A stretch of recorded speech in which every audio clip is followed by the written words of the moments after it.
Hi, நம்ம இன்றைக்கி cauliflower gravy எப்படி செய்கிறதுன்னு பார்க்க போகிறோம். இது எல்லாருடைய ஃபேவரட் ரெசிபியாக இருக்கும்.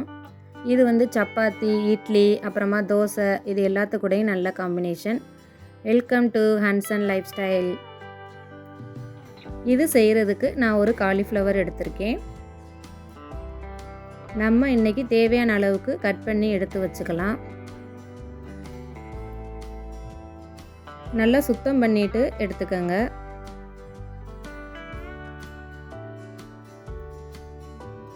எல்லா காலிஃப்ளவரையும் நல்லா சுத்தம் பண்ணி எடுத்து வச்சதுக்கப்புறமா இன்னொரு பாத்திரத்துக்கு மாற்றிக்கலாம். இப்போ இதில் கொஞ்சமாக கல் உப்பு, 1/2 ஸ்பூன் மஞ்சள் பொடி, நல்லா சூடாக இருக்கக்கூடிய தண்ணீர், இது மூழ்கிற அளவுக்கு சேர்த்துக்கங்க. இப்போ ஒரு முறை கலந்து விட்டுட்டு ஒரு 5 மினிட்ஸ்க்கு அப்படியே இருக்கட்டும்.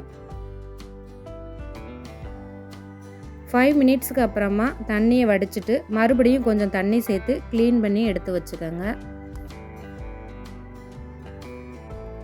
அப்புறம் நான் 2 மீடியம் சைஸ் பெரிய வெங்காயம், 2 மீடியம் சைஸ் தக்காளி கட் பண்ணி எடுத்து வச்சுருக்கேன். இங்கே ஒரு பேனில் தேவையான அளவுக்கு ஆயில் சேர்த்துக்கலாம். ஹோல் ஸ்பைசஸ் எல்லாமே சேர்த்துக்கலாம். நான் சின்னதாக ஒரு பட்டை, 2 கிராம்பு, ஸ்டார் அன்னாசி, கல்பாசி, அப்புறமா கொஞ்சமாக சோம்பு எல்லாம் சேர்த்துருக்கேன்.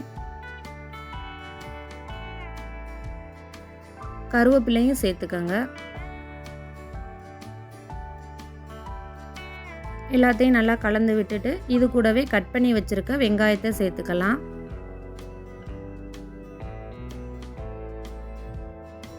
எல்லா வெங்காயத்தையும் சேர்த்துட்டு நல்லா கலந்து விட்டுக்கோங்க. வெங்காயம் கொஞ்ச நேரம் வதங்கினதுக்கு அப்புறமா இது கூடவே கொஞ்சமாக நம்ம உப்பு சேர்த்துக்கலாம்.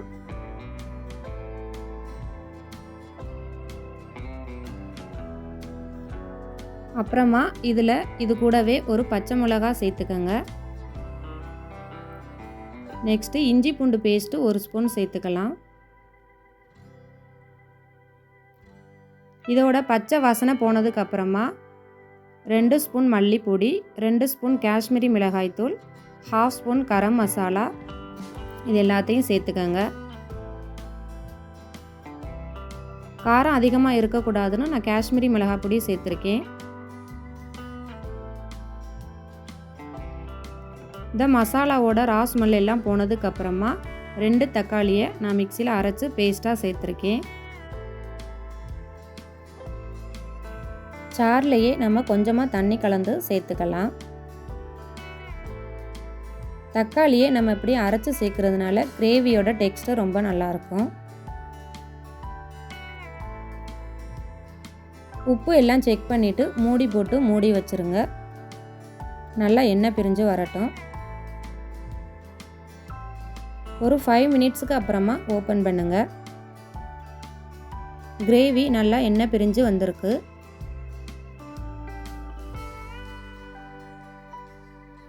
அப்புறமா நம்ம க்ளீன் பண்ணி வச்சுருக்க காலிஃப்ளவர் எல்லாம் இது கூடவே சேர்த்துக்கலாம்.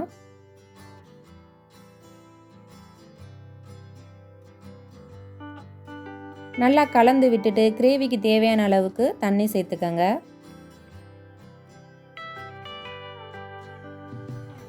நான் 1 டம்ளர் கிட்ட தண்ணி சேர்த்துருக்கேன்.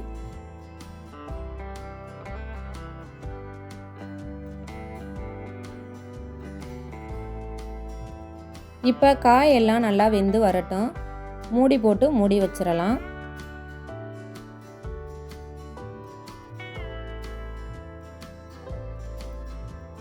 அப்புறம் ஒரு மிக்சர் ஜாரில் 1 கைப்பிடி வர்ற அளவுக்கு தேங்காய், 4-5 முந்திரி பருப்பு, கொஞ்சமாக தண்ணி, இது எல்லாத்தையும் சேர்த்து நல்லா அரைச்சிக்கலாம்.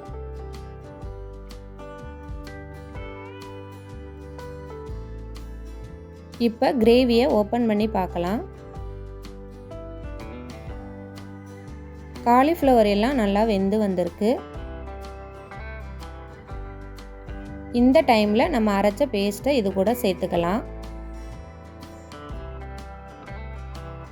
அரைச்ச மிக்சிலே கொஞ்சமாக தண்ணி கலந்து கிரேவியில் சேர்த்துக்கலாம்.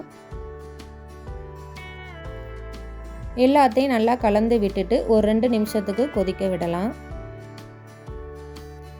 அப்புறமா கஸ்தூரி மேத்தியை கையில் இந்த மாதிரி தேய்ச்சி சேர்த்துக்கங்க. கடைசியாக கொத்தமல்லி தூவி இறக்கிட்டோம்னா சூப்பரான காலிஃப்ளவர் கிரேவி ரெடி. கண்டிப்பாக இதே போல் நீங்களும் ட்ரை பண்ணி பாருங்கள்.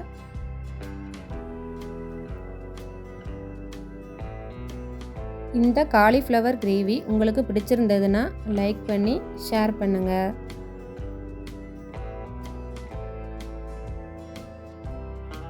தேங்க்ஸ் ஃபார் வாட்சிங். பாய்.